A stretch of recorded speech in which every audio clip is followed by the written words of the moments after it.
Many of us are taught slavery came to an end with the Emancipation Proclamation in 1863. But for enslaved people in Texas, freedom didn't come until June 19, 1865. Known as Juneteenth, now we recognize it as a day to celebrate how far Black people have come and a reminder of how justice and freedom have been delayed for Black people in America. From Juneteenth onward, we begin to see how progress unfolds and barriers are built.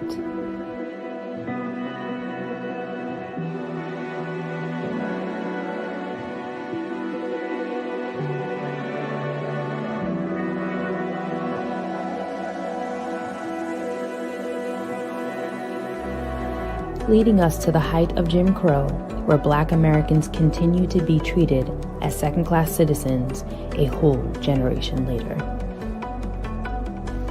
100 years since Juneteenth, we reach a critical moment in American history, where a movement full of young Black voices so powerful comes together that it creates real change.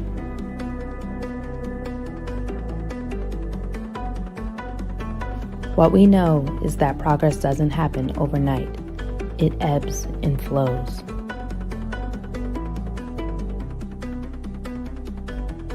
It blossoms and grows.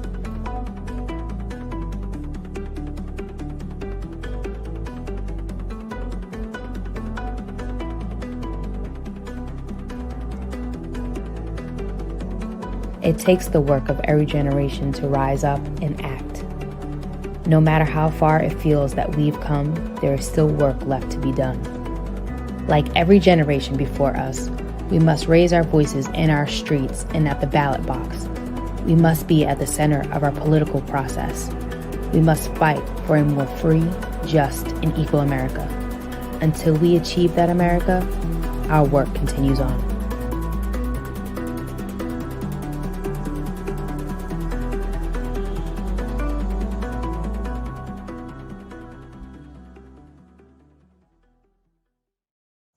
Hey, this is David Kaplan from the Cap J. Hood Show on ESPN 1000 and NBC Sports Chicago. Now get ready to listen and watch to Bulls 101 with Chris and Laro. Take that, Sparkles.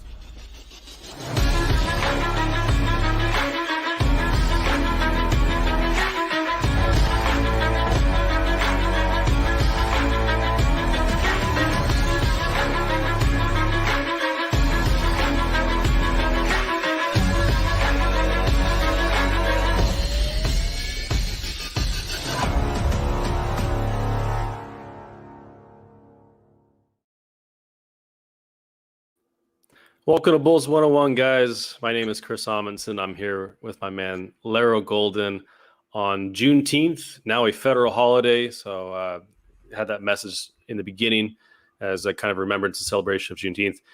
And I just watched the end of a wild Bucks Nets game. Laro, what do you think of the game? Oh man, that game was I got the criticism about the refs and stuff, but like at a point, man, the players, you can't put it in the refs' hands. If you got an open shot, you got to knock it down. If you got a chance to make a play, you got to make that play. And Drew Holiday did that, to get to OT. He went back to kind of the way he was before that. But I mean, that game was fun, man. It had everything you wanted. Stars came to play ball in terms of KD and Giannis and Chris Middleton. But it was fun, man. It was fun. That was a great game. I mean, Giannis and KD both had 40 plus, and there's some wild shots, some questionable officiating throughout the game for sure. AMG Blazer, thank you so much. We missed you guys last week too. Our producer was under the weather, and yeah, sometimes it happens. So we missed you guys. It seems like it's been forever since we've had a show. Yeah. But yeah, what a game. Salim, appreciate you. Salim's back. That's how we know the show is back. Salim's here at 11 on the dot. Yeah, it was Santiago. I agree. Really, really great game 7. Really fun to watch. Just, two teams just toughing it out at the end there with, there was some not always efficient offense, but yeah, really, really, really, really good game. It always brings us back to the Bulls, and it always reminds you of where the Bulls are at and how far they have to go and to reach those heights. And I know they got, the Bucks have now advanced to the Eastern Conference Finals, but that felt like the Eastern Conference Finals a little bit, or even like a finals match, because those two teams were both powerhouses this year in the East. And I imagine Harden without the hamstring and Kyrie healthy, that'd be a scary team. So I don't know. Next year's going to be exciting for that squad. But congrats to the Bucks on making it out of that series. What a tough series. And you could even argue, man, that like if they could have fought and won this game, man, it would have been crazy, because Brooklyn would. I think Kyrie would have been back off the ankle, and who knows, maybe the hamstring gets a little bit better for James, and he can get back to his ways of being who he is. But man, Joe Harris, man, like for him to be such a great shooter, they needed him down they in this whole series. But like today, I mean, he has some great looks, man. Oh man, sometimes just don't fall, and it's Joe Harris has had one of the coolest jobs this year. He basically just gets so many open looks, and he's knocked them down all year. And then you get a tough game or two like that, and can really swing a series. Yeah, Salim, you're right. I think the Brook Lopez block on KD right at the end there was really key. Also, that when they had 8 seconds left with 2 seconds on the clock, and the Bucks got it into Brook Lopez in the corner. What was he thinking, man?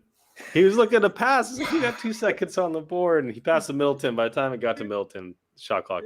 You see Chris Middleton like, dude, shoot the ball. It was like the LeBron, the LeBron to J.R. Smith. Yeah. Like, bro, let's go. Seriously. I immediately said to myself, this is going to be a KD game winner. And it almost was if he hadn't put his toe on the line. Man. It's almost going to be a KD game winner. So, what a wild series. But so tonight we got a really, really fun show. I know a lot of fans, including myself, have been really interested in getting to know Marko Simonovic's game a little bit better, since he plays overseas with the same club that Nikola Jokic used to play with. And also to break down some film as well on Vasilije Micic. He is rumored to have interest from the Bulls. The Bulls are interested in trading for him right now. The Thunder have his rights that they got this year. And he's incredible. He's 27 years old. He just won the MVP and I think Finals MVP for his club in one of the Euro Leagues. So I'm excited to break down some film on both of them. Before we got into it, our friend Jason Patt, who you guys know on Twitter, or he's one of the co-hosts of Cash Considerations with Ricky O'Donnell. He had an article on Bloggable this last week about the 2018 draft, but kind of in general, just the drafting misses during the rebuild years of 2017, 18, 19, and then 2020 with, and I wanted to kind of just talk about those 3 years, 2017, 18, and 19, and the picks we didn't make and the priorities we didn't have in place. And something I said in response to Jason's tweet promoting the story was that I think the bigger issue here was not necessarily the picks that we made, but the people that were in charge of making the picks and their priorities and the organizational structure in place to help these picks develop into key players for the organization. And I think that's where the big misses were to me, rather than necessarily, picking Wendell Carter over Michael Porter Jr. or Larry Markin over, those don't matter to me as much. Because I think if you had a great point guard in place already for guys like Lowry and Wendell, a key offensive creator, I think those picks would have looked a lot better. Or even if we had picked Mikal Bridges, for example, in the 2018 draft, would Mikal Bridges be getting the types of look and the type of opportunities that he's getting with the Phoenix Suns? The Phoenix Suns have Devin Booker, and Chris Paul, and also our friendly tank commander, Campaign, who I love, man. I'm so happy for Campaign. I gotta say, I'm so happy for him. But he's got these creators that are getting him open looks. He's able to focus on his perimeter defense. He looks great. And Michael Porter Jr. obviously in Denver.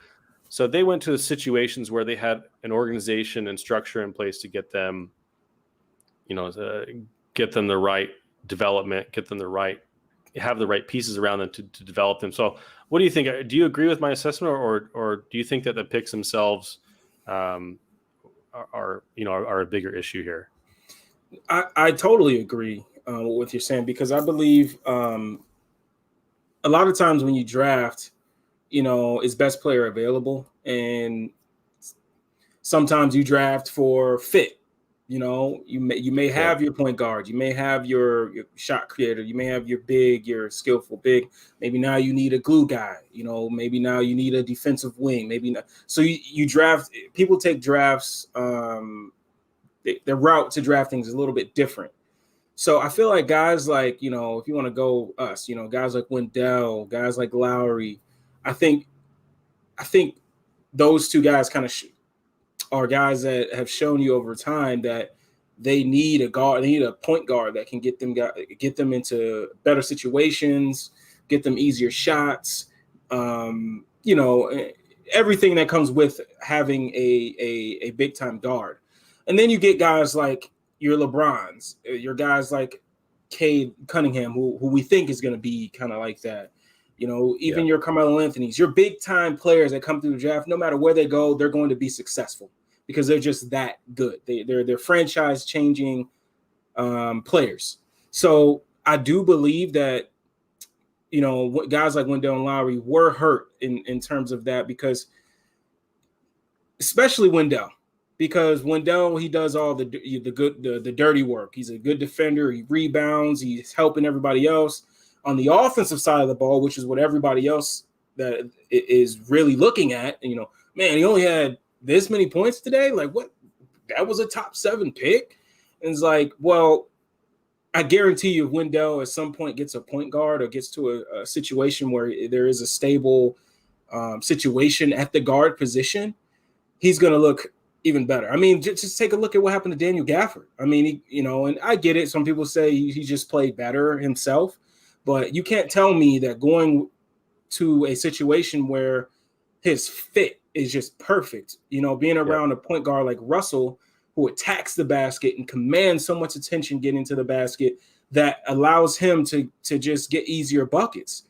And it takes a little stress off of him, when he goes on the other side of the ball. I mean, when he was here, Billy was asking so much of him, in terms of, when you come off the bench, I need you to be a hub, basically. And you're asking Daniel Gafford to be a hub. That just ain't good. That's not what he, at least now. Maybe at some point he gets there. Who knows? You can't put a cap on a guy. But that's just not where he's at right now. And fit matters so much. So, 100% right. I mean, if you look at the types of looks that Daniel Gafford is getting in Washington versus what he got here, the ease of looks, the efficiency is all up. And that allows, if he's getting easier looks on the offensive end, that allows him to expend more energy on the defensive end, getting offensive boards.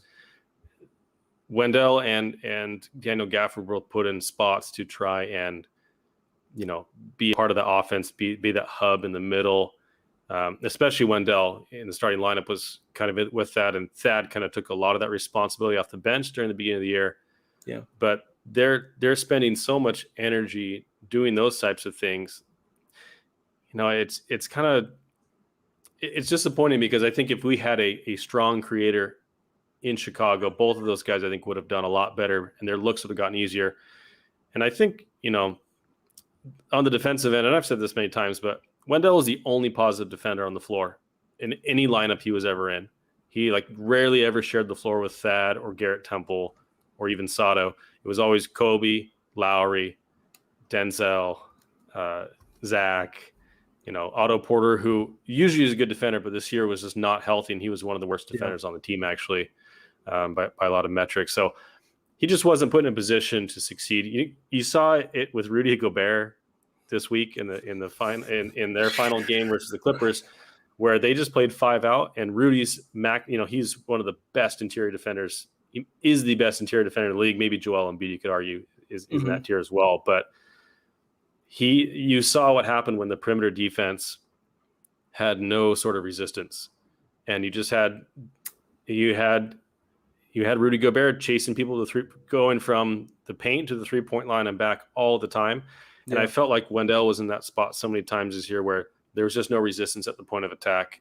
Yeah. And he was by himself on an island. And with better team construction, you're going to have better results there. So, it's not about Wendell necessarily, but it's about finding the pieces that fit with your organization and putting them in a position to succeed. When Mark Eversley took over, one of his biggest complaints and one of his initial complaints was that there was one person on the development staff. One. That's criminal. It's criminal to be number one. So let's start with the 2017 draft. This is the draft when we traded Jimmy Butler.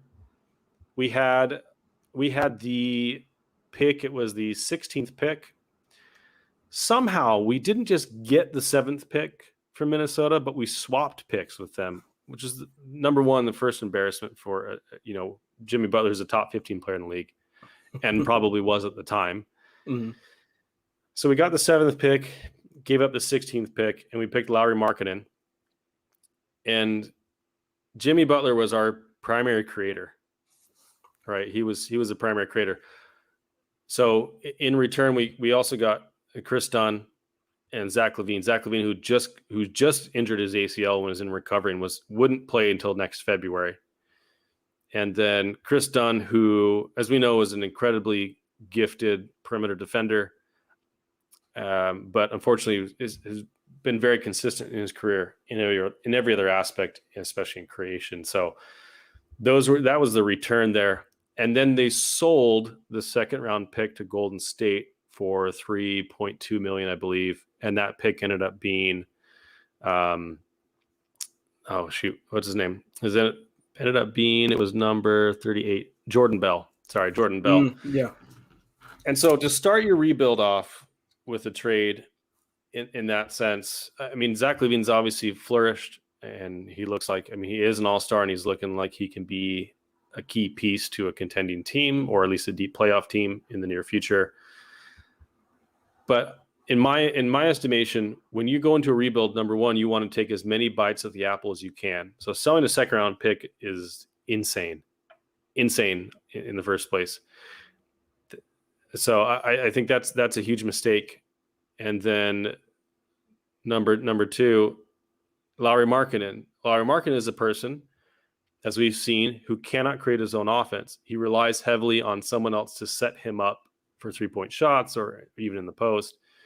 And so, we put Lauri in a position, number one, without really a great creator on the floor with him, and only one person to train him, right, to handle all of his development. So, other guys that went in that draft, we got De'Aaron Fox went at 5. He's one that could have helped. We almost picked Dennis Smith Jr., who I think he's with Detroit now. But Donovan Mitchell went at 13. Bam Adebayo went at 14. There's OG Anunoby went at 23. God. So there's some other guys. Derek White went 29th to San Antonio. Dylan Brooks. Dylan Brooks was in that draft. Yeah, Dylan Brooks went 45th. So apparently Dylan Brooks never made the scouting report for Garpax, because they said that at 38, all the people that they had scouted were already off the board. They didn't have anybody else. Yeah. So Dylan Brooks, What who's the- not an amazing player, but he's a Right. solid rotation player on a playoff team. Yeah. So that's the 2017 draft. So missed on a creator there. And then the 2018 draft. This draft had Luka Doncic, Trae Young, Colin Sexton, Mikal Bridges, Shai Gilgeous-Alexander, all in the first 11 picks. And we took Wendell. So now there was reporting at the time that the Bulls were trying to trade up higher in the draft. And I was thinking, it better be for freaking Luka Doncic. Mhm. Better do it. They had also worked out Trae Young at the facility at one point. Yeah. But Casey Johnson reported or confirmed reporting that their target, they were trying to trade with the Grizzlies to draft Jaren Jackson Jr. But if they had been number 2, if we had, us and Sacramento had the same odds, Sacramento ended up jumping to the second pick. They loved Marvin Bagley. So we could have been the Kings that draft and drafted Marvin Bagley over Luka Doncic. Or we could have traded up and drafted Jaren Jackson Jr., who's a fine player. And I like him. I think I still think he has a chance to be the most impactful big in that draft. But they went into that draft focused on a big man. Yeah. And after a year of Chris Dunn, who I think even in that year didn't show enough to prevent you from drafting a creator position, player over him. All right. A lot of people hate this draft, not necessarily because of Wendell Carter and not because we passed on creator, but for another person that we passed on, Michael Porter Jr., right? Yeah. What do you think about this pick? Like, do you regret not drafting Michael Porter Jr. over Wendell Carter? I think it's very easy to just without like digging in to just be like, how did we not draft him and seeing his performances in the playoffs and things like that. But I really, once I found out and read about his back injury, the medical about his back, I was out. And as you saw in the playoffs, he tweaked his back and he wasn't the same player. He wasn't making the same shots that he was taking, things like that. But besides that, I'm not looking back, I'm not mad at it because I do think that Wendell is going to be a solid plus starter at some point if he can just get a point guard in terms of on the offensive side of the ball. But I think he's going to be a great defensive big. And I'm not, I mean, if it wasn't for Vooch, I'd be mad that he's gone. But, so I'm not too mad at that at all, honestly, man. But like I said, it's easy for people to look at his scoring numbers and things like that. But then you got to think about the fit. He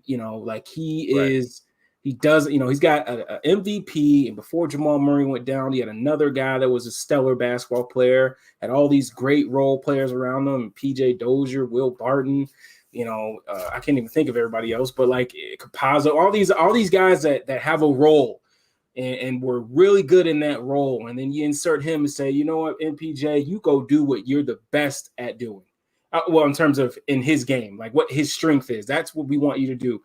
Go score the basketball. It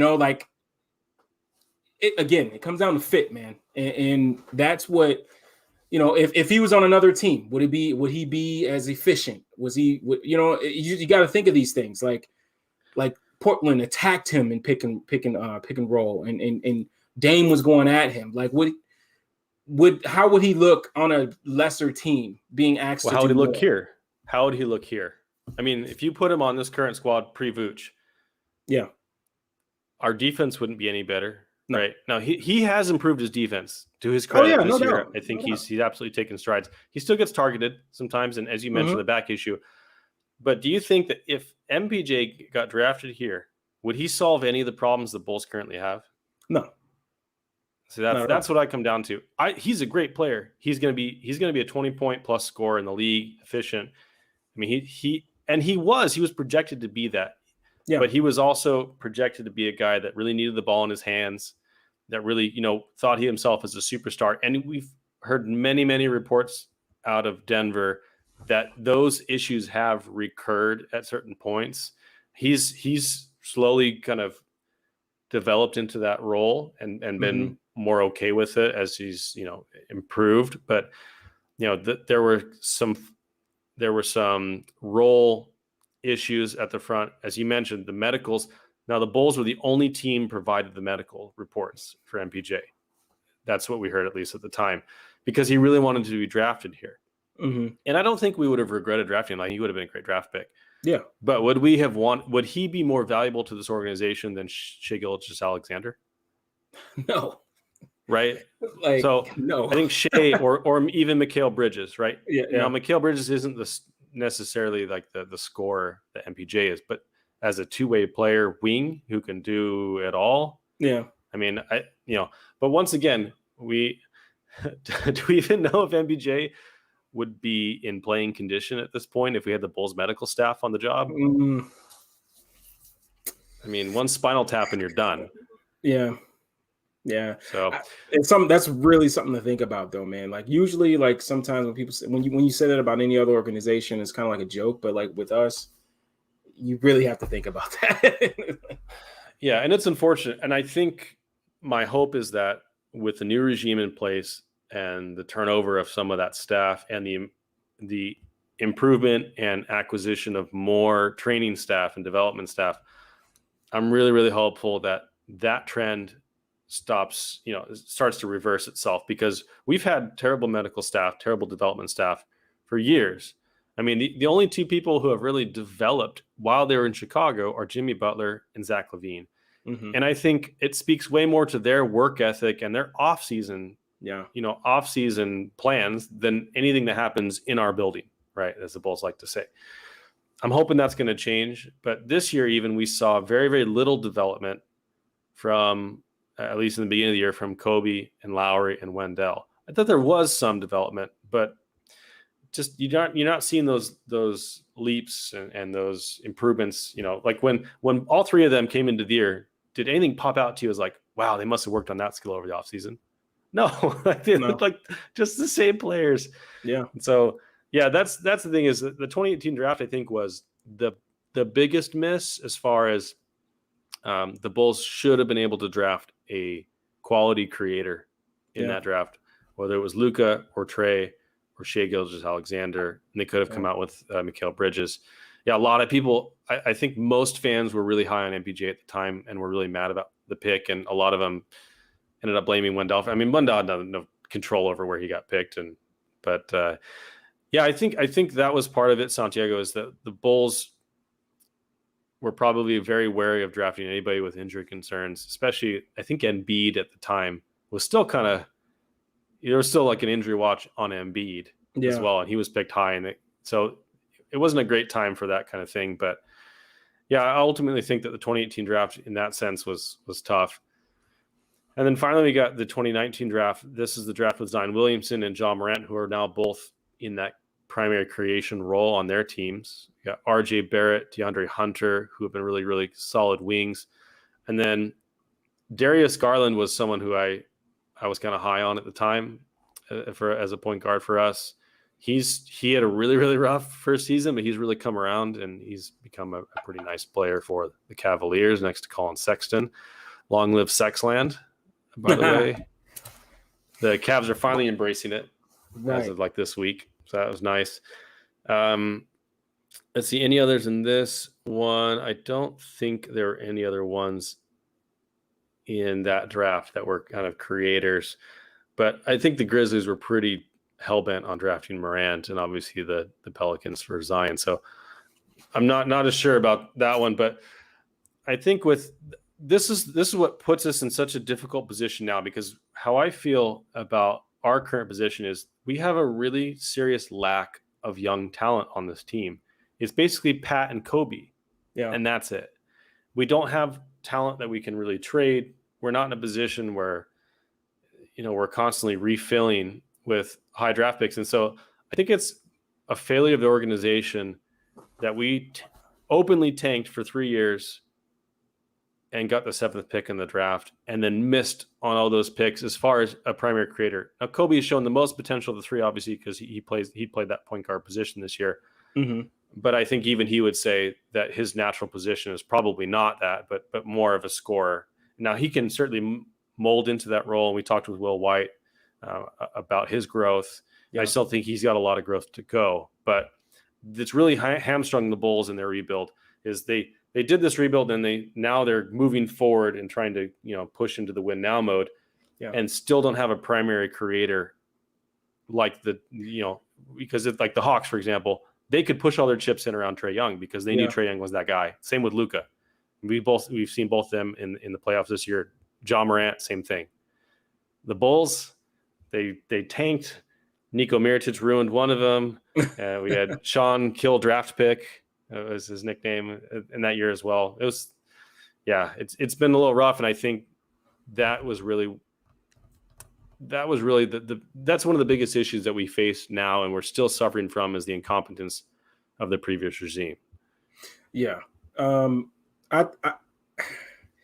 It's so tough, like looking back at a couple of those drafts now. Like I love Wendell, and he's always going to be a big time player. Back when I played 2K heavy, I used to wear my Wendell Carter Jr. jersey on in the park, everything. But anyway, no, but like thinking about like SGA, man, like if like you could be mad about Luka, Trae, whatever, but like SJ going where he did go, it's something to think about. You know what I mean? It's like, man, imagine SGA on this roster right now, man.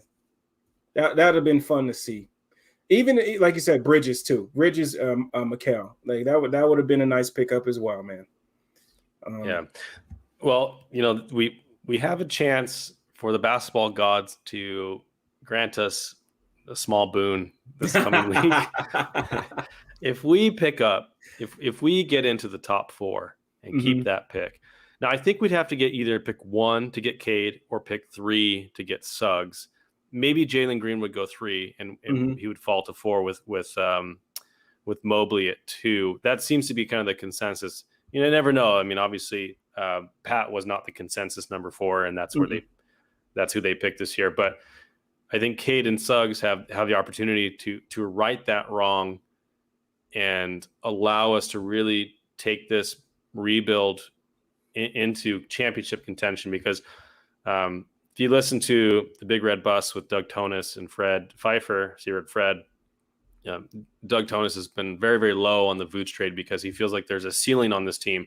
Getting Cade or Suggs, I think, would open that ceiling for us and allow us to really move forward, because with a primary creator there, I think long-term we'd be in a much, much better position to succeed. It would help Zach to play more off ball because he's killer off ball. Vooch is obviously very versatile offensively. He can really navigate through anything you throw at him. And Pat would develop, any backup big would develop really, really well with someone around him. So I know we belabor this. Sorry, I belabor this, but it was just something I was thinking about, and really the reason for the Bulls' woes today have a lot to do with how they botched that whole rebuild process by selling picks, by not trying to not putting all the chips in for a creator at the time and focusing on fit, right? They were trying to find a fit next to Lowry, and that's why they got Wendell. They thought he could be, a great fit next to him. But both of those guys needed a point guard, needed a creator on the roster, and we just also we cut Spencer Dinwiddie for no reason. So that was man, don't bring God, man. But no, it's 37 years ago. Bulls drafted Michael Jordan. Man. Please, basketball gods, please. Even obviously I got to bring him up. Even Rose, when that we weren't supposed to even get him. You know what I mean? So I know, and we have not had a real point guard since. And even Rose, you could argue, is less a traditional point guard and more of like a Dame type point guard, right? A score first option. So I really hope it changes. We really need the basketball gods to smile upon us for the first time in a long time. Please. What happened? Guilty. Shout out our boy Guilty, man. But it's funny. My cousin Mario, I want to say late 90s, early 2000s used to work out with the big guard you guy, the Olin Simplest guy. And he has nothing but good things to say about him. So like, hey man, Pat is in good hands, they say. So we'll see how it goes, man. But you know, that is my biggest hope. Pat, I really think he's a great draft pick. I really do believe in him and his ability to be our Mikal Bridges or our Jeremy Grant and more. I think he has the creation tools in his belt if he develops them to become, you know, more of a Kawhi PG, Jimmy Butler type of creator, a big wing creator down the line. You know, I still think that's a couple years away, but I'm really excited for his development. And I know he and Zach are working hard this offseason together. Yeah. So that'll be fun. It's supposed to be Kobe, but I know. Hey man, just get well, Kobe. Just get well. Prayers up to Kobe. Yeah, man. Get well, man. Dang. Been nice to get that boy some nice work with Zach, man. Yeah. But it's all right. Salim, if you missed it. Yeah, Salim. So Zach mentioned that he had invited Pat and Kobe to spend like a week or two with him this offseason, working out with him in his compound in Seattle, I think it was. So, and I'm pretty sure that's going to happen. So Kobe was supposed to go as well, but obviously he's going to have to rehab that shoulder injury. Yeah. So, you know, we wish Kobe the best. Terrible news. Yeah, man. But, you know, so that lends us to the need for that creator is still a need that, as we've talked about, point of attack defender, but we also have to probably find a Lowry replacement. Mm-hmm. And so a lot of people have talked about Marko Simonovic as that Lowry replacement. Yeah. So he's because he's a tall European guy that can shoot the basketball. And, you know, we really wanted to dive into some film. I know we both watched some recent games that he had with his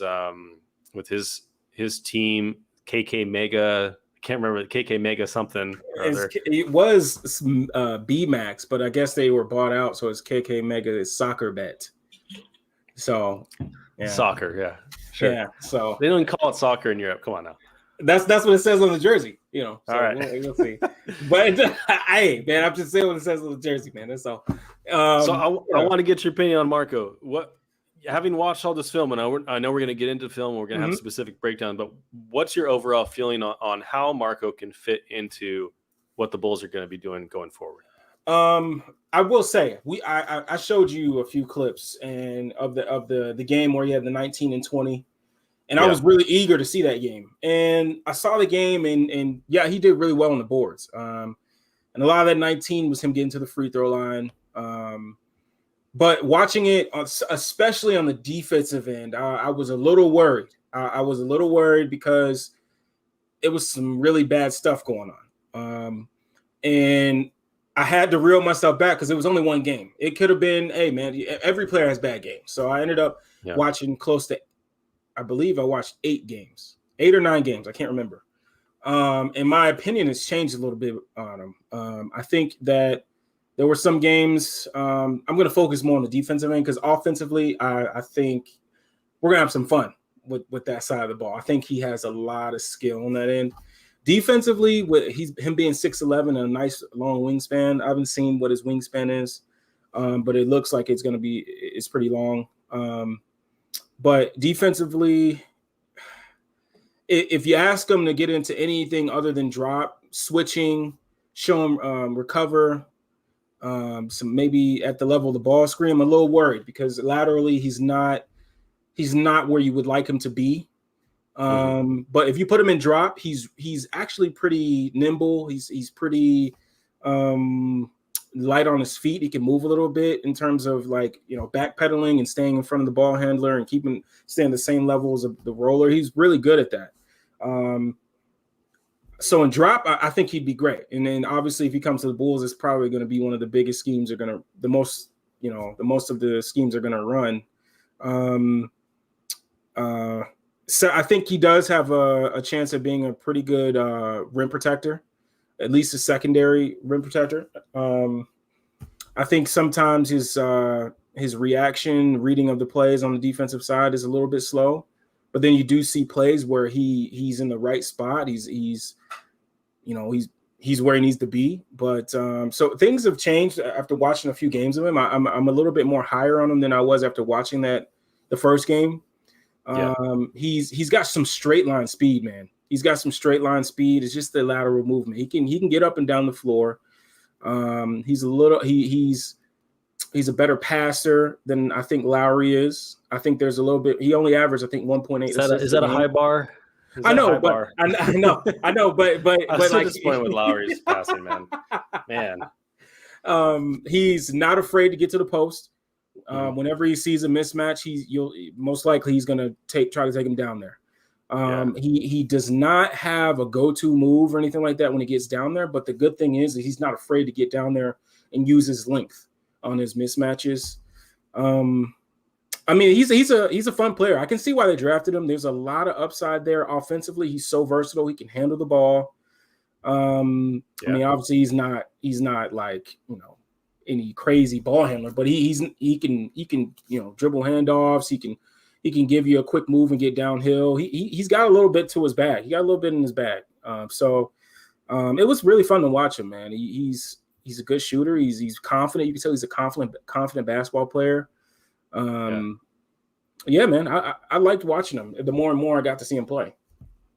So do you think he could be a Lowry replacement in any sense of the word?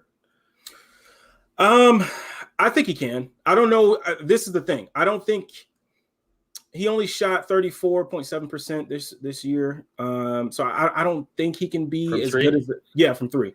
That's almost as good as Lowry his first 3 years. Sorry, I didn't mean to hate on Lowry. No. It's Lowry shot like man. 35 or 36% overall. Yeah, the dude. He's got a wonky like getting up to his release, but his release is really quick. Gets it off quick. He's confident in that shot, but I think he's a better finisher than Lowry around the rim. I think he's a better finisher. But his shooting, we'll see, man. I mean, we'll see if it'll get to like that 40%. I'm thinking of Lowry this year, and that was what 40-something%, so 41, I think. So I'm thinking of Lowry in terms of that percentage, but I mean, I think he's going to come over and be able to shoot the ball. I mean, the offense they ran, they kind of just, if he wasn't picking and popping or picking and rolling, they just kind of sat him in the corner. And he got a lot of catch and shoot opportunities, and most of the time they looked good. At least the games I watched. Like I said, he's played a bunch of games. I haven't been able to watch all of them, but I was able to watch 8 or 9 of them. So in most of those games, I mean, he looked comfortable. It was a nice catch and release. He looked comfortable in those situations. There were even some situations of being a movement shooter. And I don't think Lowry was that good of a movement shooter, but I think he has some upside in terms of being a movement shooter. So, yeah. So I'm watching the film with you and what I watched as well. I agree. I think there were some disappointing things in that game, the 19 and 20 game that we watched defensively, because sometimes you're like, oh, you're not even in the right spot. Like, you're not helping, you're not showing. And then the rebounding, I was like, oh, 20 rebounds. Like that's a really good rebounding game. But a couple of those in that game where he would get his own miss like 2 or 3 times. It's like 6 of those rebounds were just kind of like tapping against the rim. So it was a little inflated, but right. I think you're right. He's got some skill with the ball. He had some nice passing. He's got good vision. So this is what we wanted Lowry to have. And what I like about this, and I always said about Lowry is, hey, if Lowry continue to cost us a rookie scale type contract of $6-7 million, that's great value for what Lowry brings. If you bring this guy over from Europe on a typical second round pick contract, and he can give you any approximation of what Lowry can do offensively, because as you mentioned, he's got a pretty nice offensive game. And if he can be passable defensively in the drop, which is what we're running anyway, that's great value. That's great value for a second round pick. So I know I was a little worried. You and I had a conversation with a friend of ours, and they had talked to an agent that said that the pick might have been like a favor to somebody rather than a real pick. But having watched the film, it seems like, okay, maybe it was, but he does have some talent.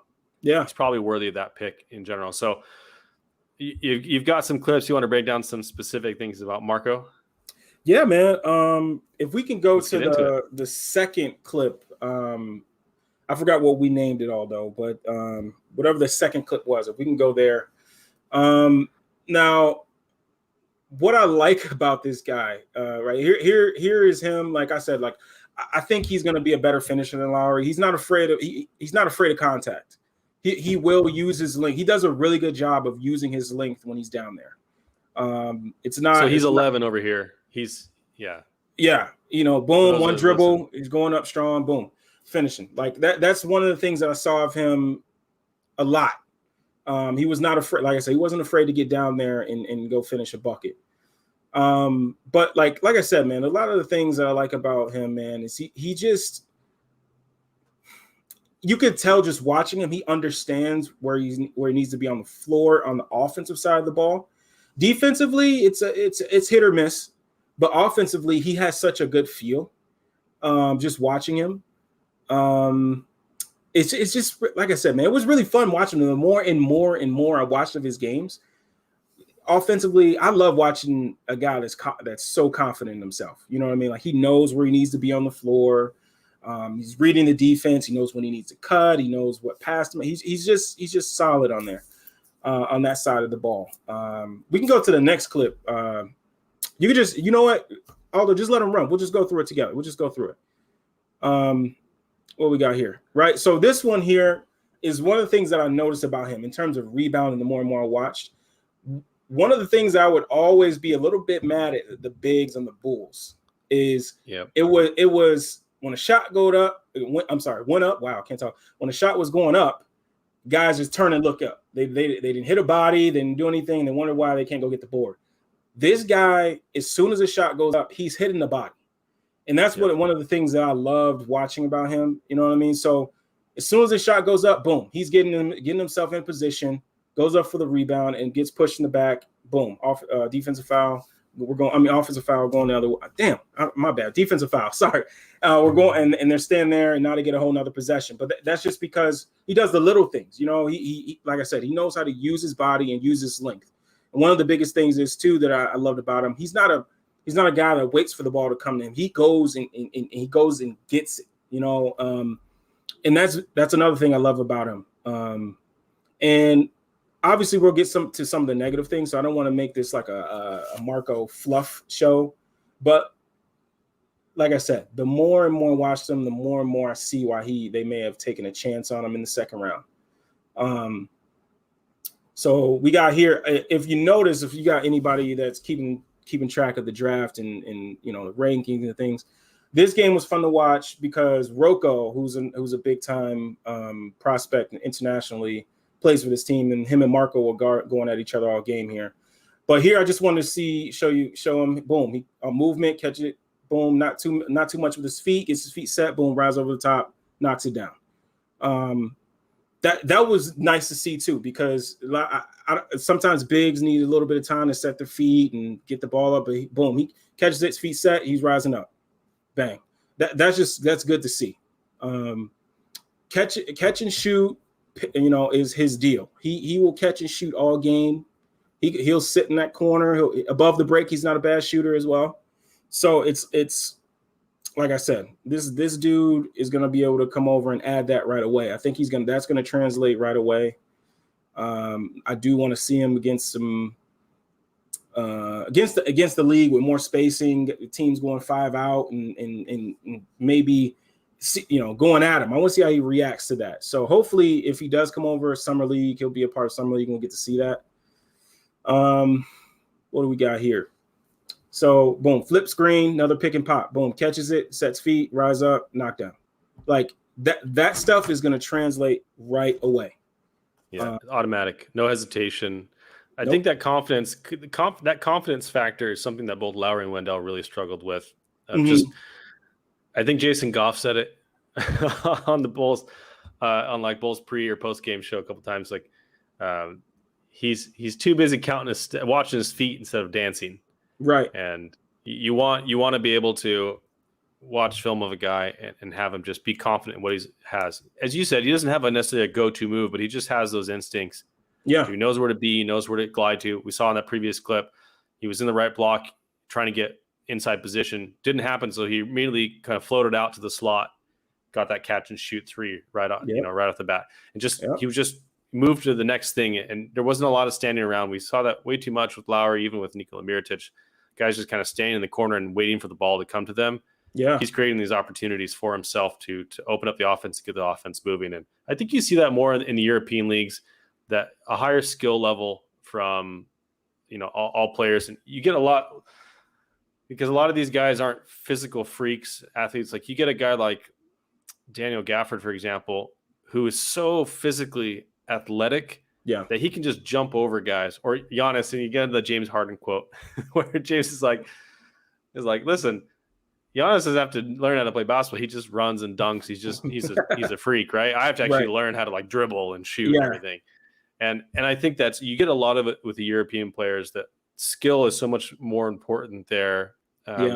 Because you don't get these as many of these athletic freaks that kind of just go through the college ranks, go through the high school ranks, or dropping 40 in college just on mostly dunks, that kind of stuff. So I love that. I love the confidence factor, and I love seeing how quickly he makes decisions in his offense. Boom. Just like I told you, he sees he has a mismatch here. He's not afraid.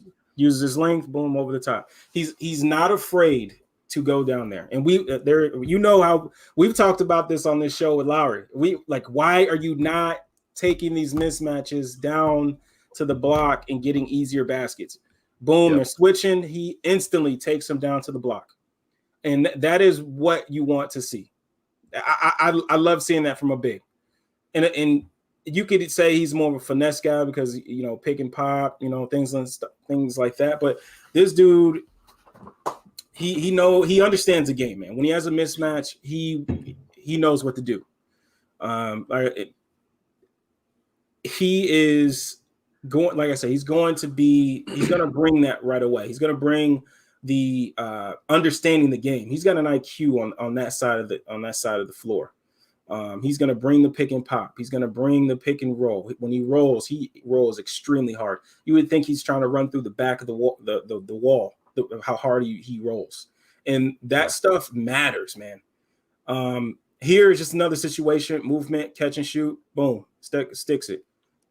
I just wanted to show this, that shooting is, he loves that. That's what he loves to do. You know what I mean? He comes off here. It's seamless, man. His feet, he understands. Boom, boom, rise up, finish over the top. Contested, wide open. It's the same. He's not afraid to let it fly. So both Salim and Santiago here mentioned his release point on his shot. Do you think it's too low, or do you think that's going to be an issue for him? I don't think it will, because he's played against some bigger guys in this in a couple of these games that I've seen, even some teams that play in the EuroLeague, and he hasn't had a problem. He's still knocked it down. I could see maybe why the Bulls maybe say, hey man, we gotta move that release up. But the dude he was shooting that shot over some contested longer wingspans out.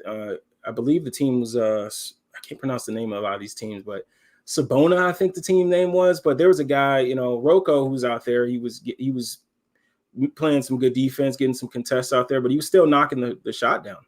So we'll see. But I can see why Salim and Santiago are saying that, though. But it seems like it's something that he's comfortable with. So. All right. So you said you had some good things to say.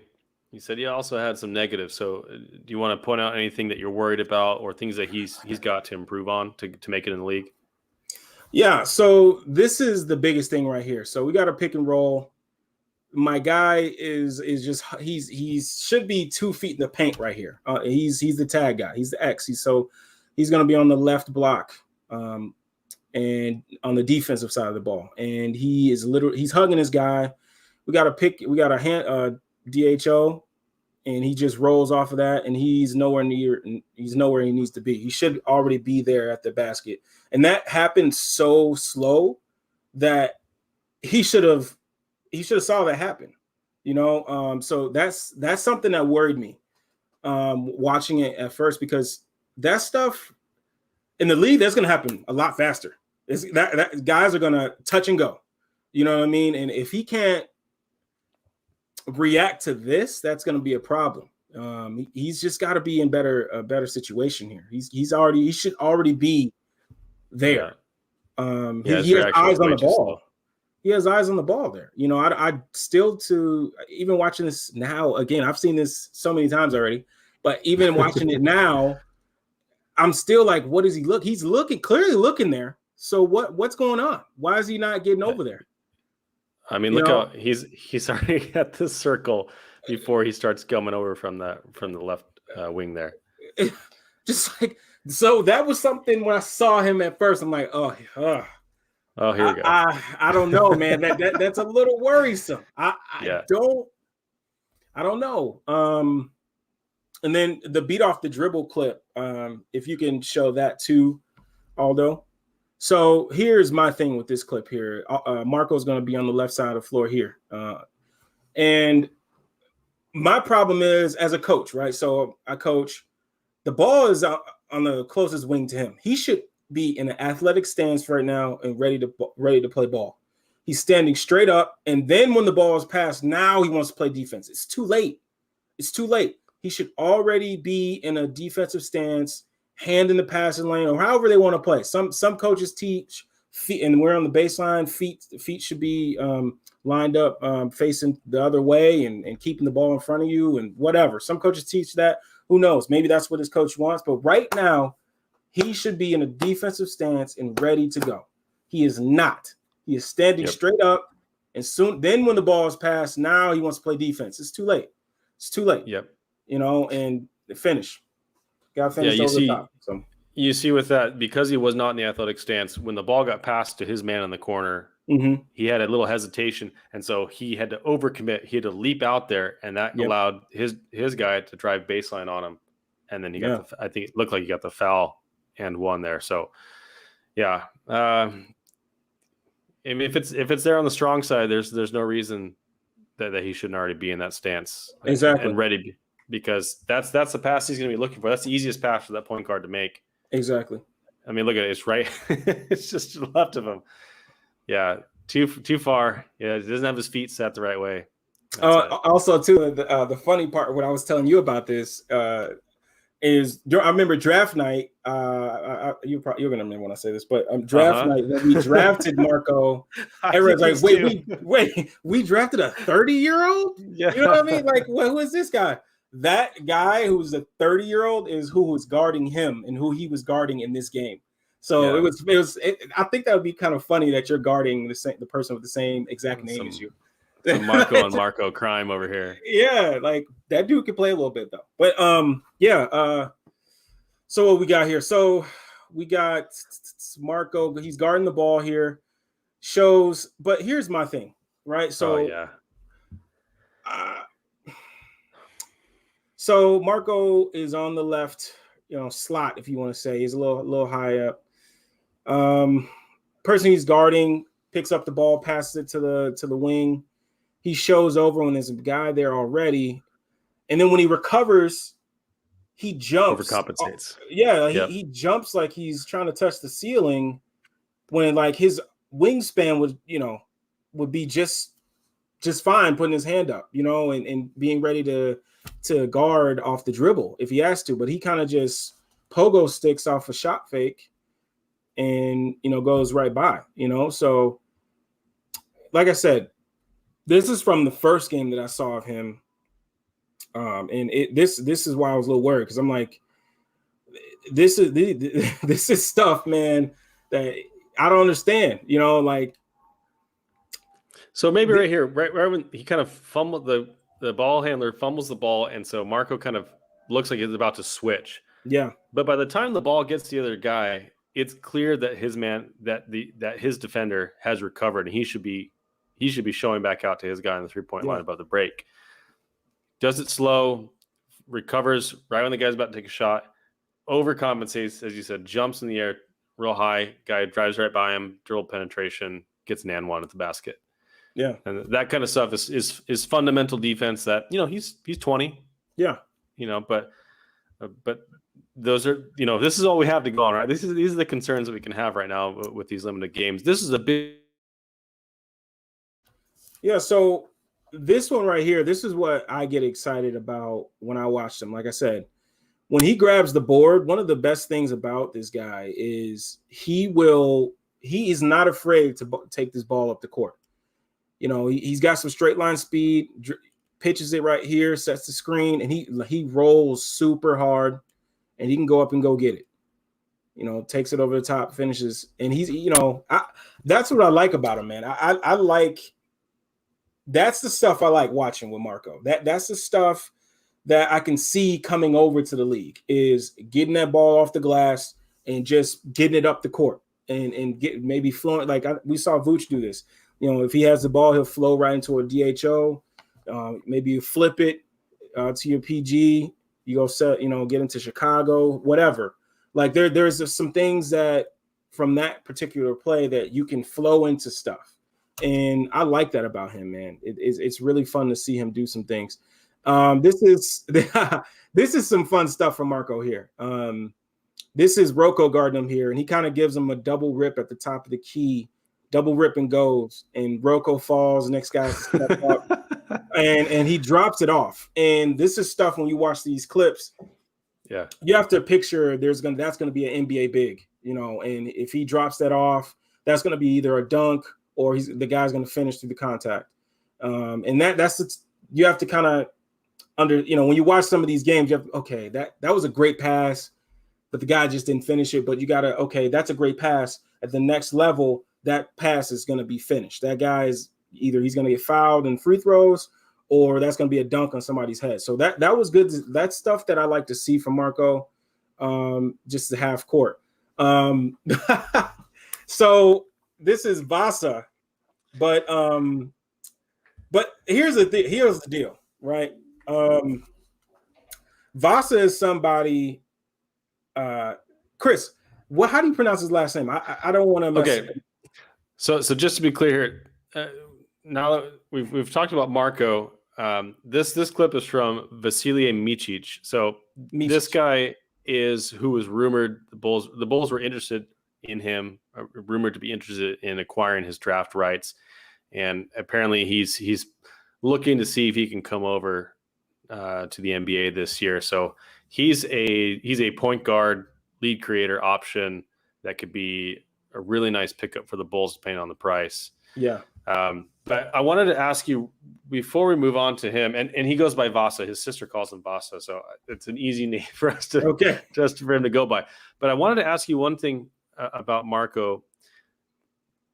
I didn't see much of him playing in the high post as a facilitator. Mm-hmm.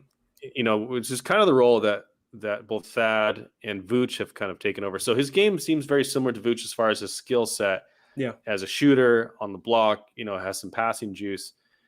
Do you think that he can play out of the high post and kind of fulfill a similar role to a lesser extent that Vooch is doing this year with someone like Zach or Kobe being the ball handler? Watching his games, he was not in that situation much at all. A lot of what they do is when they come up, he flows into a pick and pop, a pick and roll. And if nothing comes of that, he gets to the corner, and then the guards flow into something else. So it wasn't like, hey, we come up, we drop it off to the high post. We maybe do some type of action on either side.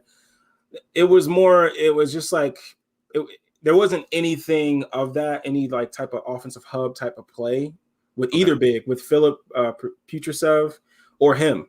So I can't really say, but just from watching him play, I think he's shown a few passing plays that would give you some idea of him maybe having a shot at it. But that you got to think, if you haven't done it, it's going to be tough to have him come over and be like, hey, brother, here you go. Boom. Sit up there and let's see what you can do. But like I said, I've only seen 8 games. Started 9, but there hasn't been any situation with him as the high post. Actually, I take that back. There was a game against, I don't remember these names. I can't pronounce these names. Disappointed you can't just pronounce all these names off the top of your head. Partisan-ness, NIS is the last, but I don't. I'm not going to correct you. I don't know, but they had Petrusev and him in the game at the same time, so they had him. Good one, Santiago. Sbarro Pizza. Yeah. Shout out Sbarro Pizza. You guys want sponsors? We're open for it. Right. But there was in that game they had Philip and him in the game, and there were some high-low opportunities because they were running some zone against them. They were going 2-2-1 back to zone. So yeah, there were some things, and actually, now that you bring it up, there were some really quick decisions. I'm talking about catch it, boom. Like he didn't even have to think about it. So yeah, that's good. That was nice to see. But again, that was just one game, so you never know. But the way he made those couple decisions were enlightening. Like it was pretty encouraging in terms of his passing. So that was definitely. I'm glad you brought that up. I did remember that. Yeah. The reason I did is because I wanted to see from a fit standpoint how he would work with Thad, because Thad and Vooch don't always work together because they both kind of play in that high post as part of their offense. But if you can have Marco play some high low or play off of Thad, assuming he's going to come off the bench next to Thad, I think that could be a really, really nice option because Thad obviously has his little lefty hook in the lane and he's really good off the high post. But if Marco can play some high-low action with him or get himself open on the block or in the corners and be a quick decision maker and passer, that could work really, really well with a bench lineup of someone like Kobe, TBJ, Thad himself, and anyone else we've got in that lineup at the one of the two, maybe Garrett Temple, Javonte Green, someone like that. So that's why I asked about it, is just to kind of see how he would work with Vooch and with Thad. Because if he's not necessarily a high post player, he could probably really fulfill the role that Lowry did, but hopefully a little bit more of a movement shooter and playing more out of the post when there's a mismatch, as we saw through a couple of clips that he was doing. Yeah. So for Vasa, that dude, talk about a he can baller. Play. He can play, man. I'm so excited about it. I am high as heck on that guy. That dude, if he gets up on the Bulls, I love Kobe. I do. But you're about to say something to slander Kobe. I can hear it every time. It's like, I'm not trying to do this, and then you immediately do. Not you. Everyone who says not to say that I'm about to do this, but this is about what I'm going to do right now. Okay, let me put it this way. So Vasa is 6'5", 6'6". So if he could play the three, who knows? He's solid on the defensive end, but again, he's not guarding a Paul George or Kawhi Leonard or anything over there. So can't be sure about that. But he's solid. He's very solid. But if he can play point guard, and I think he can, I think from these clips, from what I've watched, he is a lead ball handler, a guy that can get to the bucket off a pick and roll. He snakes the screens. He's got a pull-up game from three. He's got a pull-up game from the mid-range. It's so nice. It's so nice. He's fun, man. He's fun, and I don't know what. Well, I get what OKC's doing. They're trying to do the right things, but that brother should be over here. He could play. And I know I've heard for the last last 3 years that he has improved immensely. He was not this good 3 years ago. So that's also a good sign. That means he's working his tail off at his game. That's another good sign. So, but yeah, we can get into this next clip that you had rolling. But yeah, man, he was fun, man. So this is a clip from Barcelona, the finals. He comes up and he just look at the way he handles the ball. He's comfortable. He knows what he wants to do with it. Right now, this play right here, right? So he comes up almost like he's coming off a zipper screen here, and he catches it, opens up, there's nothing. They're Powell, and I think that is that Nick Kalathis. No, it's not Kalathis. I don't know who that is, but Is that Mirotic? no, Mirotic. Guard the ball. Yeah. I don't know who that is. I don't know his name, but he's doing a pretty good job navigating screens. And Vasa is just doing, he's making something out of nothing, man. He comes off, gets downhill, he draws some attention from Powell and Mirotic and drops it off. And this is stuff that right there, that simple play is what the Bulls need a lot more. They need guys that can break down the defense. Just sometimes you just gotta have a guy that can just make something happen. You know what I mean? So put that guy in the dunker spot that ends up putting a little floater in. Mm-hmm. If that's Wendell or Gafford, I mean, that's a dunk. That's a dunk all day. And Mirotic's got to watch. Got to watch out for his dunk. head. Yeah. I hate to see my guy Mirotic get bowled over there, but you can see how little space he had. Mirotic was playing next to his man all the way up into the, but Mirotic got so far into the paint that he had to step up, and that little drop off, just that little half second that he created. So that's what the Bulls have been missing is a creator who can create those little spaces, those little wrinkles in the defense. Yeah. And make plays, make everyone else around them better. That's what the Bulls have been missing. They don't have any players that make the other players around them better. They've got a lot of, Vooch is a great player. Zach is a great player. Kobe, I think, will be a great player one day, and he's on his way. Thad was a great player this year, but they don't have anyone that has that offensive creation juice that can get people into those, into that easy offense. So I think Vasa's got, man, he's so fun to watch. If you guys have not watched him, you guys really need to just go pick up some YouTube highlights of this guy. Breaking ankles, doing the Harden step back. I mean, this guy is really good.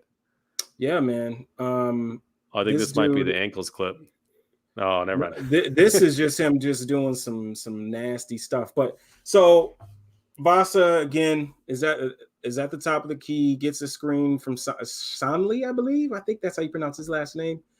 And he just behind the back on point to Rodrigue Beaubois in the corner. It's just right on the money. Boom. Behind the back.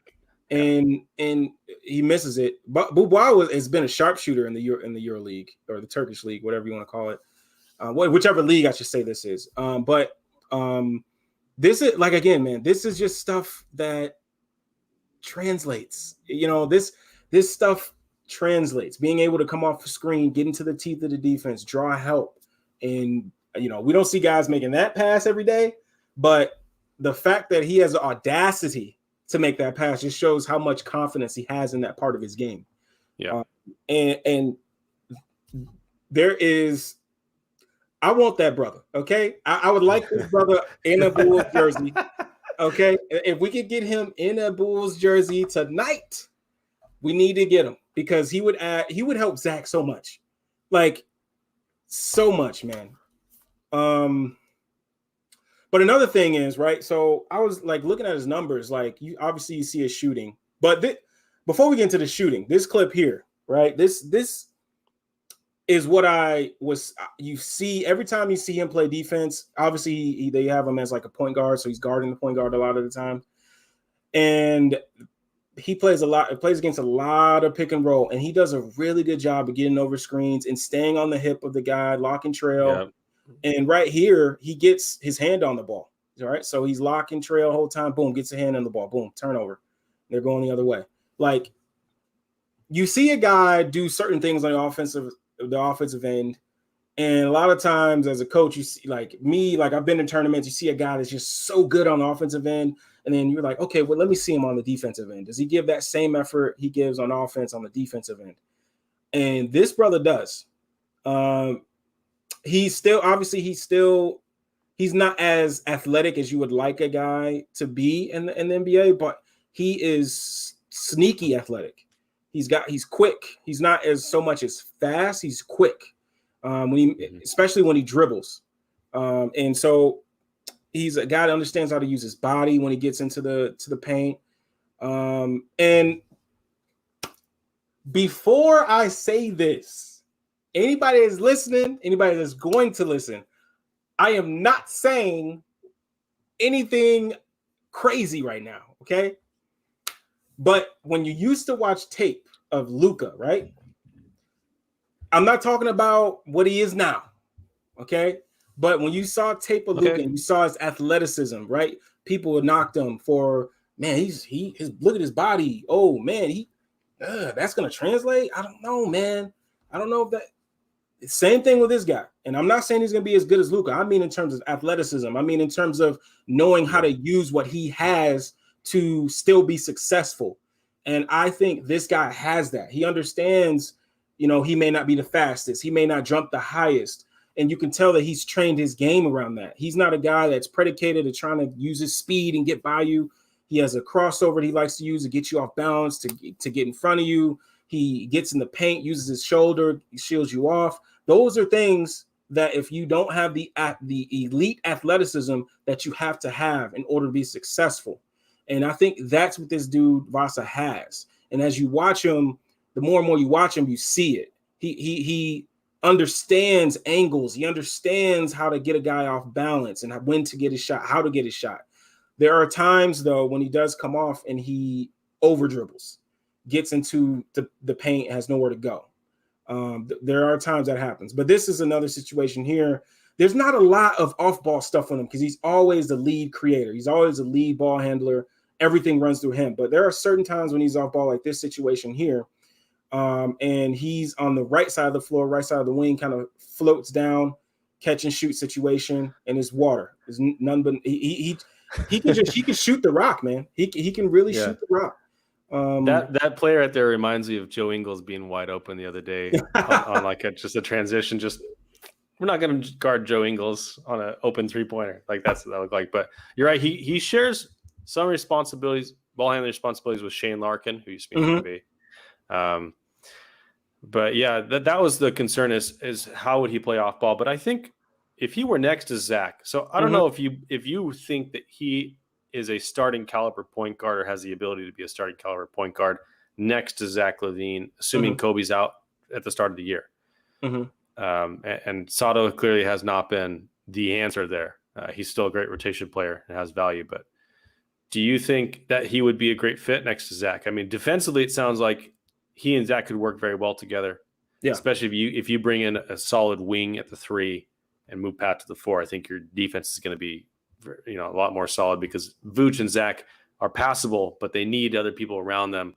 They can work within a system, but you got to have the other defenders there. But do you think that he can be a starting point guard in the league, number one? And how do you think he fits next to Zach offensively, given the lack of off-ball opportunities that we've seen so far? Defensively, I'll go there first. Defensively, I don't want to go too far off.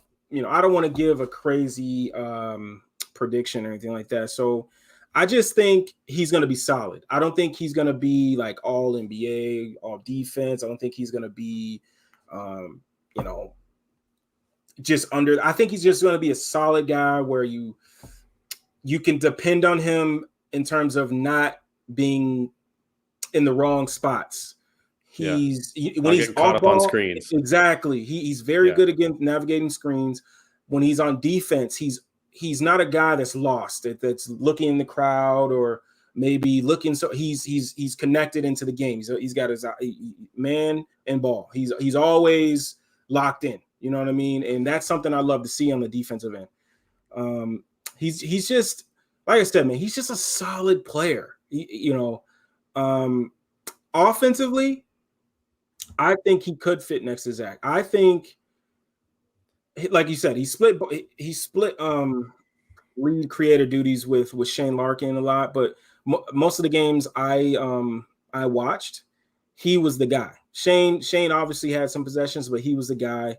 They ran ball screens with him most of the time he was down there. And obviously, if any NBA fan understands that ball screen, pick and roll, that's the NBA. That's what teams want to do. Oh, there it is. Yeah. That's my favorite clip. Yeah, he is he's got game, man.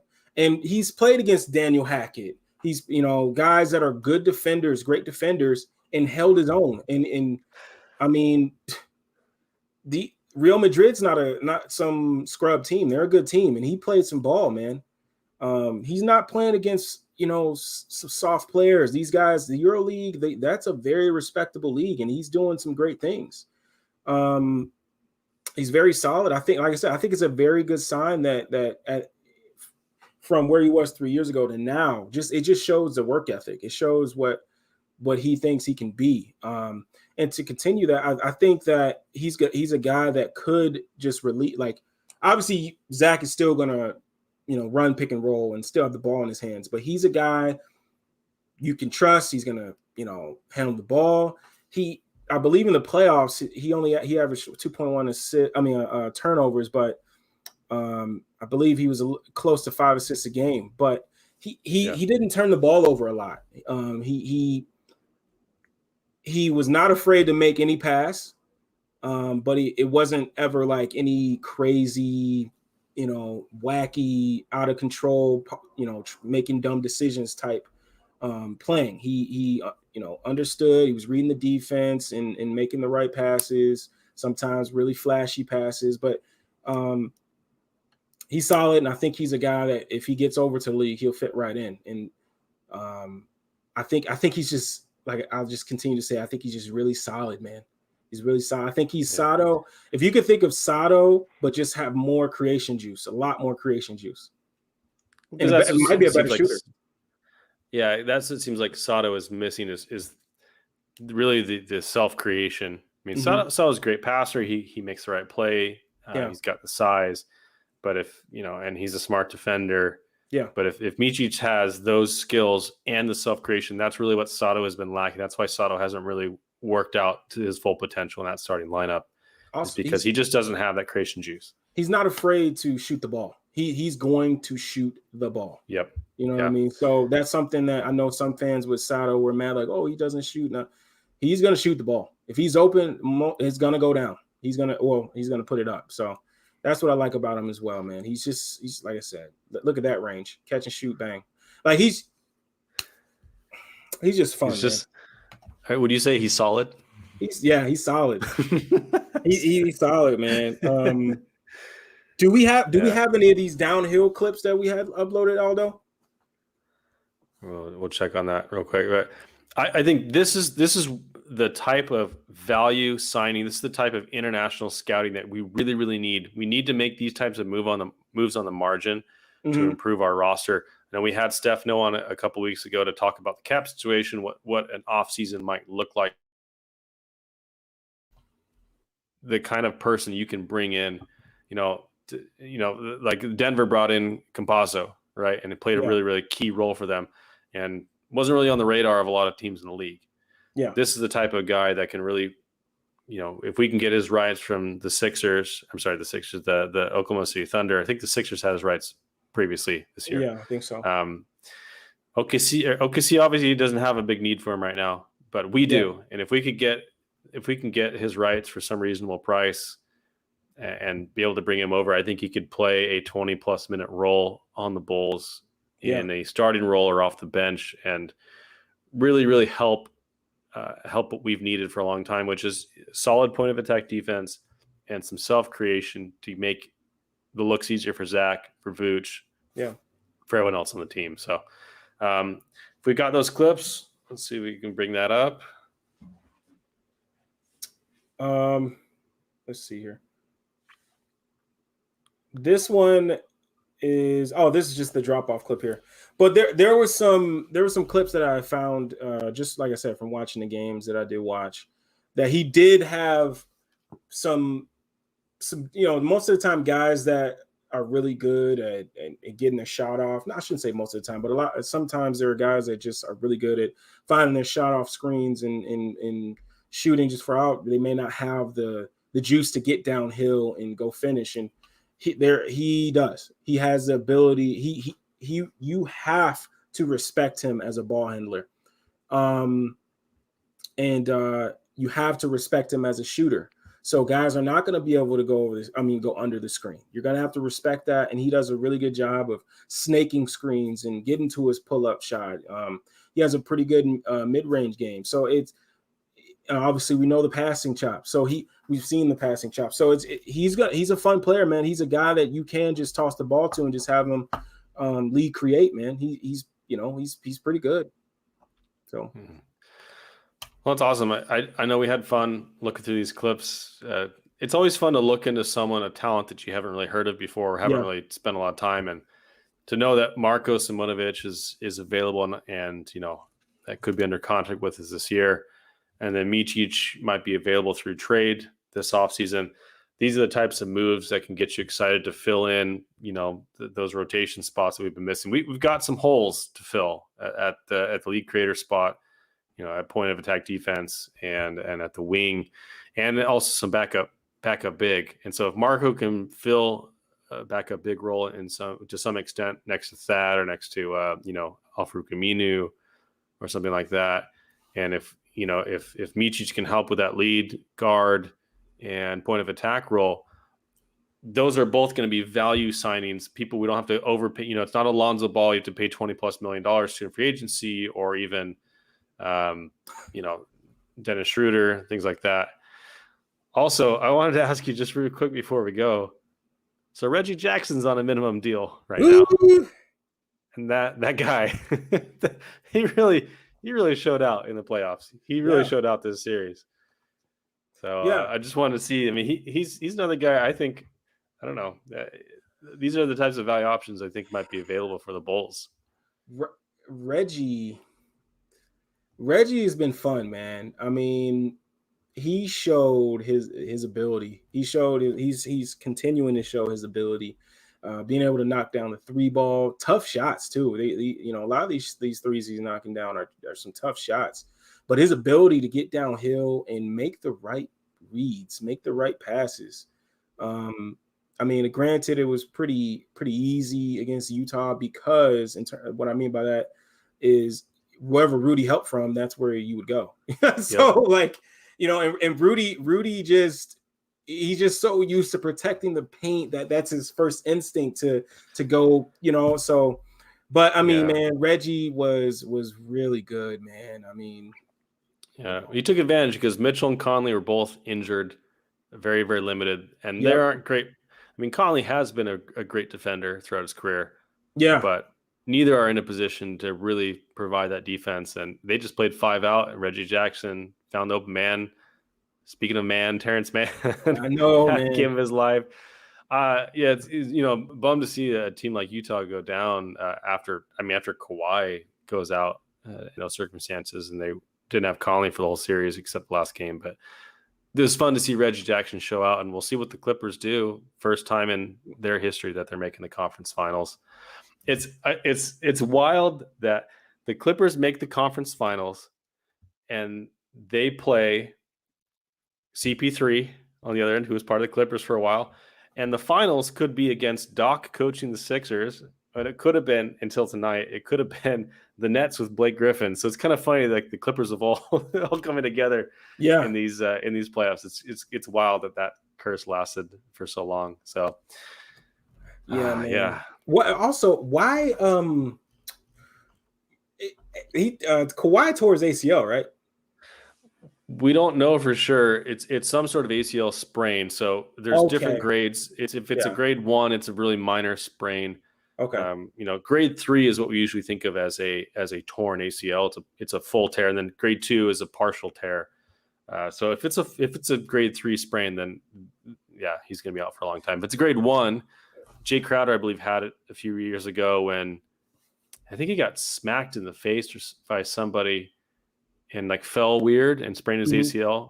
But they got knocked out of that series, so it wasn't very long of a recovery period, but they never played. So I don't know. He's probably going to be out for the whole conference finals. I'm sitting here and I'm looking at the updates, and they're like, Kawhi Leonard is considered out. I'm out for game 1. And I'm like, wait, isn't he already out? Like, his ACL is gone, but now it makes sense. Yeah. So, okay. Yeah, they haven't confirmed it. I'm not sure why it shouldn't. Anyways, I'm not sure why it hasn't been confirmed, but it's some sort of ACL sprain.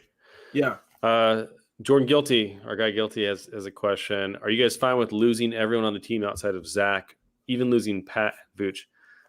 Pat, I think, is a guy you have to trade for a all-star caliber talent. that's going to help Zach and Vooch reach their potential.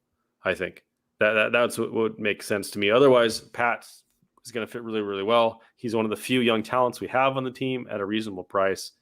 So I think it would take a lot to move Pat. I know there was some Ben Simmons trade rumors floating around. I know you love Ben Simmons, Laro, but I do. It would have to be something of that caliber or more, I think, in order for me to feel comfortable moving Pat at this point in his career. We'll see. Well, I don't want to be the guy that's like, well, I would like James Harden, but I'm not willing to trade Tyler Hero, and then Tyler Hero turns into a pumpkin the next year. Right. That kind of stuff. But I do feel like Pat has a lot of potential. We'll see. But that's what it would be for me. Santiago's got a question. You think Donovan will be like Doug Collins, a bridge coach? I think that's what he was hired for originally. At least that was my understanding. He was the get you from A to B coach. Yeah. And then maybe we needed a B to C if C is like a championship or a playoff. But clearly it's we've moved into B to C range already, and Billy's got 3 more years left on his contract. So who knows? Let's say, we got a question from Celine. Let's say Bulls get into the top 4 and are able to use that in a Ben Simmons trade. Between Pat and Kobe, who would you prefer to keep in a Simmons trade? It's gotta be Pat, I think. Yeah, it's Pat. It's Pat. I think it'd be Pat. Yeah, it's Pat. Will, if you're watching, I'm sorry, brother.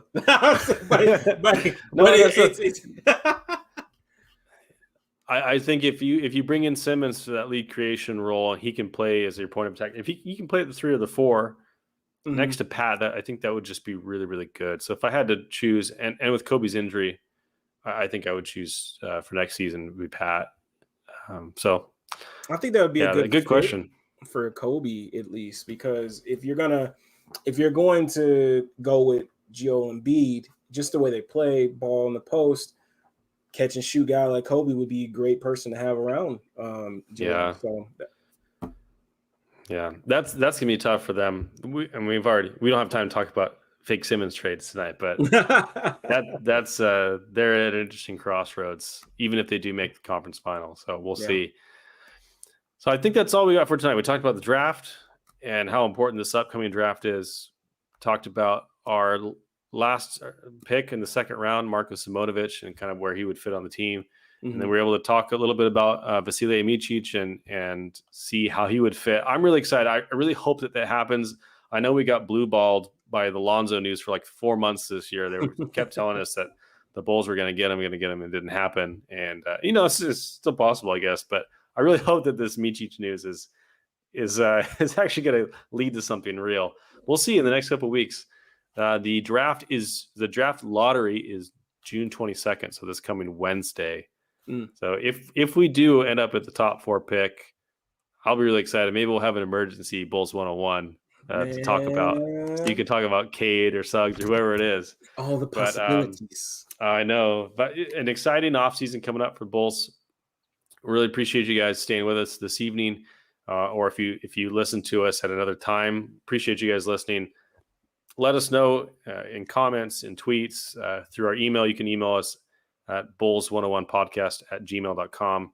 You can reach both of us at KLA Hoops, at _Laro Hoops, at Bulls101 podcast on Twitter. Let us know how we're doing. If you guys appreciate the show, you think other people would benefit from it, let them know, retweet our stuff, let people know where they can follow us. We're trying to get the word out so we can have, even better guests, better content for you guys, and expand what we can do. So appreciate you guys sticking with us and all that you do. And I think we'll sign off for the night. Yeah, man. Hey, thank you guys. Like my boy said, man, we appreciate everybody that listens, watches. And hey, man, we are open to feedback. There's no big-headedness. There's no egos, man. We just love talking ball, man. So if you have any feedback or anything, man, just hit us up at all of our places that that Chris just listed, man. And hey, man, talk to y'all next time. Yeah. Let's go.